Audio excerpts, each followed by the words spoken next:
PC PC ಯಾಕೆ sir ಏನಾಯ್ತು? ಅನಾಹುತ ಆಯ್ತು ಪಿಸಿ, ದೊಡ್ಡ ಅನಾಹುತ ಆಯ್ತು. ಮುಂದೇನು ಮಾಡೋದು? ಅಂತದೇನ್ ಮಾಡ್ರಿ ಸರ್? ಬೆಳಗ್ಗೆ ನಡೆದ ಕೂಲಿ ಕಾರ್ಮಿಕರ ಗುಂಪಿನ ಗಲಾಟೆಯಲ್ಲಿ ಧನ್ರಾಜನ ವಿರುದ್ಧ ಘೋಷಣೆ ಕೂಗುವರ ಬಂದೋಬಸ್ತಿಗೆ ತೆರಳಿದಾಗ ಪಾರ್ಟಿ ಲೀಡರ್ ಸತ್ಯಾನಂದನನ್ನೇ ಕೊಂದು ಬಿಟ್ಟಿದ್ದೇನೆ. ಸರ್ ಹೆದರಲೇಬೇಕಾಗಿದೆ ಪಿಸಿ, ಹೆದರಲೇಬೇಕಾಗಿದೆ. ಬೇಗ ಇದಕ್ಕೊಂದೇನಾದ್ರು ಉಪಾಯ ಮಾಡು. ಹೇಗೋ ಮನೆ ನಡೆದಲ್ಲಿ ಧನ್ರಾಜ್ಗೆ ಫೋನ್ ಮಾಡ್ರಿ ಸರ್. ಒಳ್ಳೆಯ ಉಪಾಯ.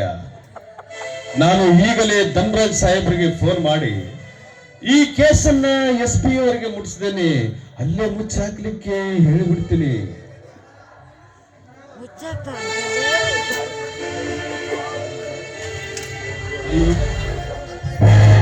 ಹಲೋ,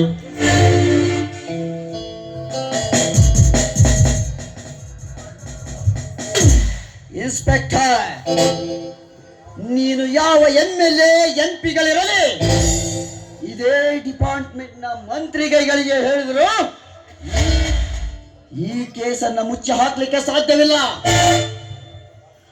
ಇನ್ಸ್ಪೆಕ್ಟರ್, ಬಾಯಿ ಬಿಟ್ಟು ಹೇಳು, ಇನ್ಸ್ಪೆಕ್ಟರ್ನಾಗಿ ಏನೇನು ಗುಂಡಾಗಿರಿ ಕೆಲಸ ನಡೆಸಿದೆ ಎಂಬುದನ್ನ. ಬನ್ನಿ ಸರ್, ಬನ್ನಿ. ಅರೆ ಓ ಅಣ್ಣ, ನೀನು SP ಸಾಹೇಬನಾಗಿ ಇದೇ ಜಿಲ್ಲೆಗೆ ಬಂದಿದ್ದೇವ? ಮುಚ್ಚ ಬಾಯ್ನ. ಅಣ್ಣ ತಮ್ಮ ಎಂಬ ಸಂಬಂಧ ಹಚ್ಚಿ ಮಾತಾಡ್ಲಿಕ್ಕೆ ಇದನ್ನು ಮನೆಯಲ್ಲ, ಪೊಲೀಸ್ ಸ್ಟೇಷನ್.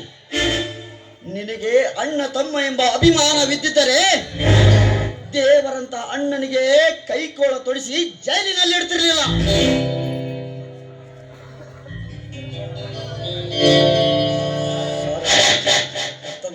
ಸರ್, ಅದನ್ನ ನಾನು ನನ್ನ ಕರ್ತವ್ಯಕ್ಕೆ ಚ್ಯುತಿ ಬರಬಾರದೆಂದು ಆ ಕೆಲಸ ಮಾಡಿದ್ದೇನೆ. ಅದೇ ಕರ್ತವ್ಯಕ್ಕೆ ಚ್ಯುತಿ ಬರಬಾರದೆಂದೇ ನಾನೀಗ ಈ ಕೆಲಸ ಮಾಡ್ಲಿಕ್ಕೆ ಬಂದಿದ್ದೇನೆ. ಇನ್ಸ್ಪೆಕ್ಟರ್, ಮರ್ಯಾದೆಯಿಂದ ಕರೆಕ್ಟ್ ಆಗಿ ಉತ್ತರ ಹೇಳು, ಇಲ್ಲದೆ ಇದ್ರೆ ನಾನೇ ನಿನ್ನ ಬಾಯಿ ಬಿಡಿಸಬೇಕಾಗುತ್ತದೆ. ಹೇಳು, ಆ ಕಾರ್ಮಿಕ ಮುಖಂಡ ಸತ್ಯಾನಂದನ ಕೊಲೆಗೆ ಯಾರು ಕಾರಣ? ಸರ್, ಏನು ಹೇಳ್ತಿದ್ದೀರ ನೀವು? ನನಗೆ ಅದು ನನಗೆ ಗೊತ್ತಿಲ್ಲ. ಯಾಕೆ ಯಾಕೆ ನಾಲಿಗೆ ತಡವರ್ಸ್ತಾ ಇದೆ? ಮುಖ ಬೆವರ್ತಾ ಇದೆಯಲ್ಲ. ಮರ್ಯಾದೆಯಿಂದ ನೀನೇ ಒಪ್ಕೊಳ್ತೀಯೋ ಇಲ್ಲ ನಿನ್ನ ಬಟ್ಟೆ ಬದಲಾಯಿಸಿ ಚಟ್ಟ ಕಟ್ಟಿಬಿಡ್ಲು. ಹೇಳು, ಆ ಕೊಲೆಗೆ ಯಾರು ಕಾರಣ? ಇನ್ಸ್ಪೆಕ್ಟರ್. ಇಲ್ಲ, ನಾನು ಆ ಕೊಲೆಯನ್ನು ಮಾಡಿಲ್ಲ. ನೀವು ಸುಳ್ಳು ಹೇಳ್ತಾ ಇದ್ದೀರಾ. ನಾನು ನಿಷ್ಠಾವಂತ ಪೊಲೀಸ್ ಅಧಿಕಾರಿ. ಮುಚ್ಚ ಬಾಯ್ನ. ಆ ಲುಚ್ಚ ನನ್ನ ಮಗ ಧನ್ರಾಜನ ಮಾತು ಕೇಳಿ ಒಡ ಹುಟ್ಟಿದ ಅಣ್ಣನ ಕೈಗೆ ಬೇಡಿ ಹಾಕಿ ನಡು ಬೀದಿಯಲ್ಲಿ ಎಳೆದುಕೊಂಡು ಬಂದೆಯಲ್ಲ, ನಿನಗೆಲ್ಲಿದೆಯೋ ನೀಯತ್ತು? ಕಾಕಿ ಬಟ್ಟೆ ಹಾಕಿದೆ ಎಂದ ಮಾತ್ರಕ್ಕೆ ಕಾನೂನನ್ನೇ ಕೈಗೆ ಹತ್ತಿಕೊಳ್ಳುವ ನೀನು ಮನುಷ್ಯನಲ್ಲ, ರಾಕ್ಷಸ. Stop it. ಈ ಊರಿಗೆ ಬೇಕಾಗಿರುವ ಆ ಸತ್ಯಾನಂದನ ಕೊಲೆ ಮಾಡಿ ಈಗ ಇಲ್ಲವೆಂದು ಹೇಳ್ತಿರುವೆಯಾ? ತೆಗೆದುಕೋ 1000 ಜನರ ಸಾಕ್ಷಿ ಪತ್ರ. ಇದಕ್ಕೂ ನೀನು ಬಾಯಿ ಬಿಡದಿದ್ದರೆ ನೀನು ಗುಂಡು ಹಾಕುತ್ತಿರುವ ಫೋಟೋವನ್ನು ನಿನ್ನ ಮಾರಿಗೆ ಹೊಗಿತೀನಿ. ಹುಷಾರ್. ಹೋಗೋಣ.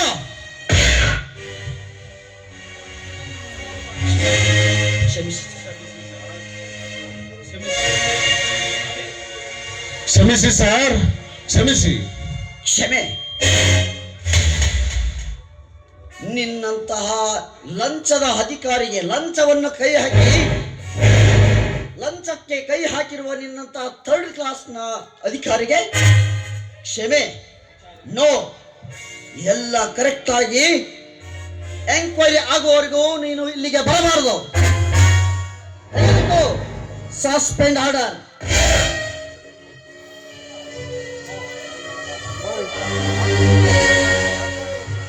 ನಿಲ್ಲಿ ಸರ್, ನಿಲ್ಲಿ. ನೋ, ನಿನ್ನಂತ ಲಂಚದ ಅಧಿಕಾರಿಗೆ ಇದೇ ಶಿಕ್ಷೆ.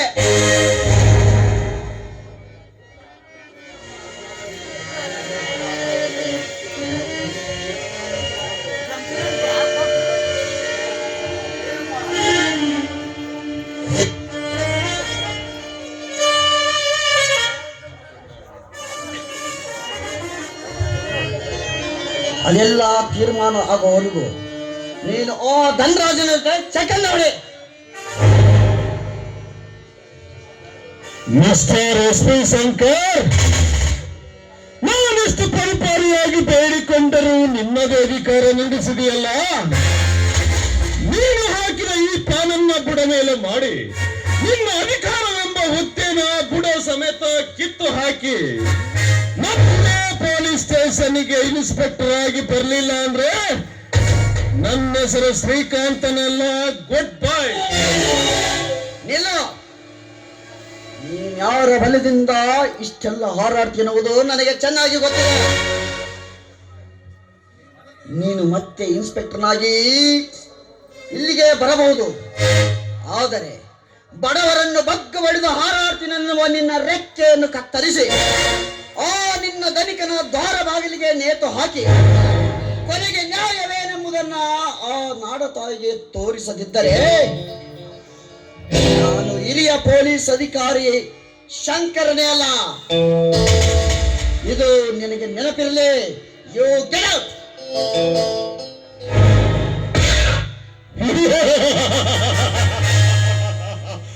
ಮಿಸ್ಟರ್ ಎಸ್ ಪಿ ಶಂಕರ್, ಇದು ಒಂದು ತಿಂಗಳಲ್ಲಿ ನಿನ್ನ ಗತಿ ಏನಾಗುತ್ತೆ ಅಂತ ವಿಚಾರ ಮಾಡಿ ಮೆಲುಕಾಗ್ತೇನೆ. ಮಿಸ್ಟರ್ ಶಂಕರ್, ನಾನಿನ್ನು ಬರುತ್ತೇನೆ, ನೆನಪಿರಲಿ.